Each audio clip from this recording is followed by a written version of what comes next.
Halo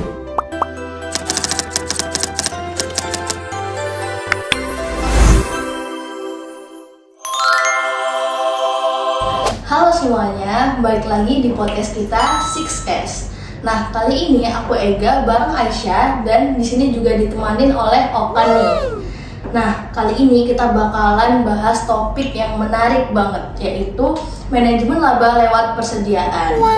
Nah, di sini aku sama Aisyah jujur nggak terlalu paham terkait materi ini, tapi di sini kita bakalan undang Okan untuk menjelaskan terkait materi tersebut, teman-teman. Aku juga jujur masih bingung sih gimana caranya persediaan itu bisa mempengaruhi laba perusahaan. Jadi mungkin aku juga bakal banyak nanya ke Okan. Oke, aku siap menjawab sesuai kemampuanku. Oke, jadi gini Okan, kita kan tahu ya laba itu hasil akhir dari laporan keuangan.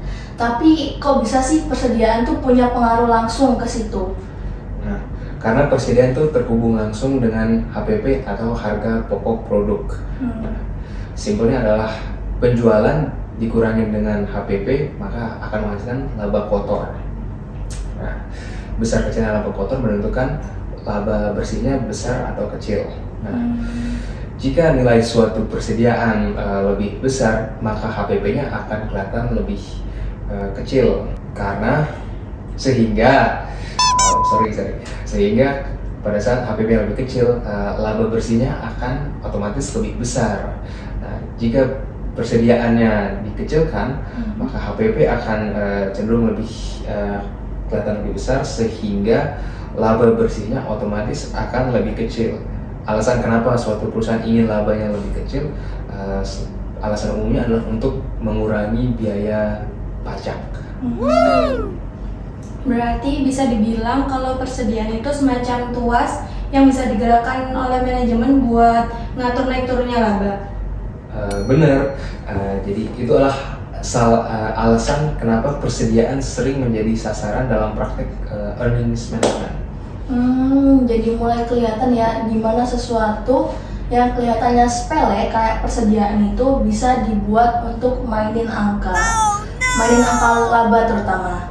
Nah, kalau udah sampai titik itu kita udah ngomongin manipulasi nggak sih? Nah, itu tuh yang bikin aku bingung. Manipulasinya itu bentuknya kayak apa aja sih? Nah, dari catatan saya adalah ada 3 yang umum. Yang pertama adalah overstating inventory, yang kedua adalah understating inventory, dan yang ketiga adalah memindahkan periode pencatatan, bisa dikatakan juga penundaan. Nah, overstating inventory artinya membesar-besarkan nilai persediaan sehingga laba terlihat lebih besar, dan yang kedua understating inventory yang artinya menurunkan nilai persediaan yang otomatis akan menurunkan laba bersihnya, dan yang terakhir adalah memindahkan periode pencatatan.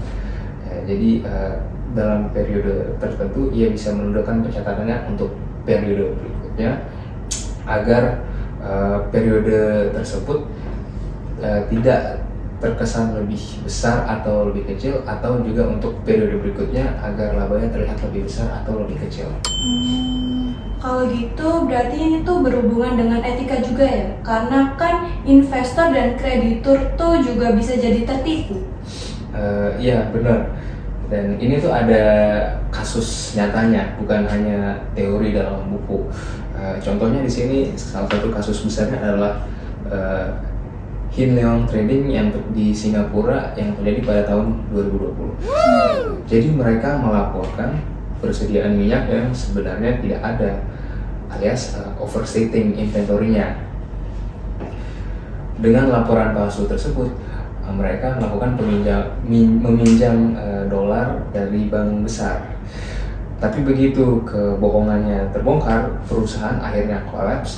Bank-bank yang meminjamkan Hin Leong Trading tersebut mengalami kerugian yang besar, dan pada akhirnya kepercayaan publik terhadap sektor industri perdagangan komoditas menjadi goyah karena kejadian tersebut. Berarti dampaknya sistemik banget ya. Kayak satu perusahaan salah langkah itu langsung bisa membuat efek domino gitu. Betul. Itulah kenapa isu ini sangat serius. kalau hanya dianggap sebagai permainan angka-angka pada laporan diubah-ubah dikit, orang sering lupa bahwa implikasinya terjadi memengaruhi kepada reputasi, kepercayaan, dan stabilitas sektor keuangan. Karena memang laporan akuntansi salah satu fondasinya adalah transparansi, harus sesuai kenyataan. Tapi Fran, apa semua praktik yang mempengaruhi laba perusahaan itu otomatis dianggap manipulasi?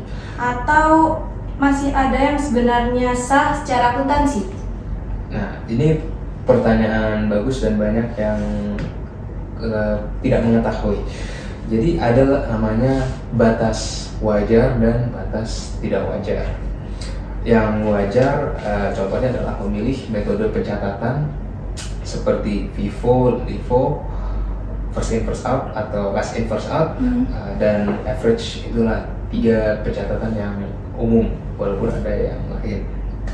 Nah, hal tersebut diperbolehkan asal suatu perusahaan itu tetap konsisten menggunakan metode pencatatan tersebut. Artinya mereka tidak bisa tiba-tiba mengubah periode ini jadi FIFO, LIFO, average secara sembarangan.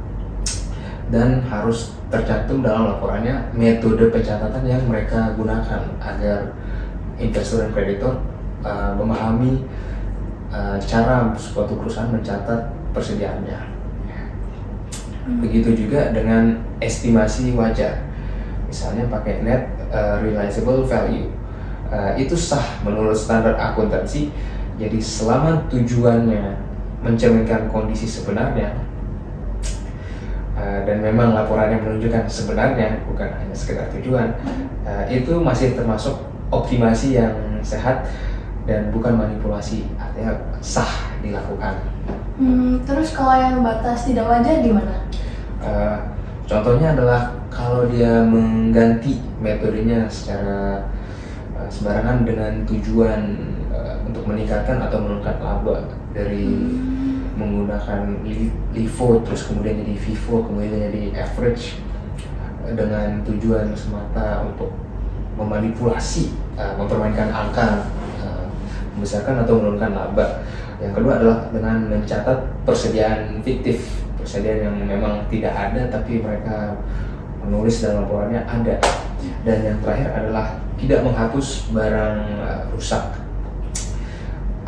agar tidak terjadi penurunan aset yang signifikan atau bahkan kecil, yang artinya ketika suatu perusahaan memiliki barang yang rusak, mereka tetap menganggapnya sebagai aset mereka walaupun hal tersebut tidak bisa dimanfaatkan sama sekali, yang seharusnya memang dihapus.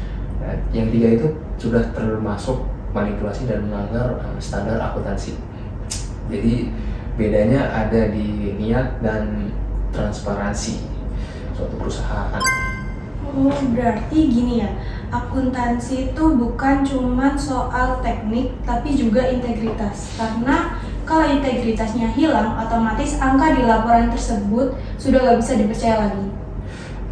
Benar, transparansi dan konsistensi adalah fondasi dalam akuntansi. Pada saat akuntan harus selalu mencatat secara transparan dan secara konsisten. Manipulasi mungkin akan memberi keuntungan jangka pendek untuk suatu perusahaan, tapi secara jangka panjang hal tersebut pasti akan terbongkar dan risikonya akan hancur. Perusahaan tersebut akan memiliki risiko besar untuk hancur secara jangka panjang. Oke, mantap banget nih penjelasan dari Okan. Jadi intinya persediaan itu memang bisa jadi alat untuk mengatur laba, tapi kalau dipakai buat manipulasi itu hasilnya bisa fatal, teman-teman. Setuju sih, dan aku rasa ini bisa jadi pelajaran penting di mana bisnis yang sehat itu bukan cuma soal untung yang besar, tapi juga punya laporan keuangan yang jujur dan bisa dipercaya. Oke, jadi itu dia obrolan kita hari ini terkait materi yang tadi. Jadi semoga pembahasan kali ini dapat memberikan wawasan yang luas untuk teman-teman, terutama untuk yang melihat video kita. Terima kasih dan sampai jumpa di episode berikutnya. Bye. Sampai jumpa teman-teman.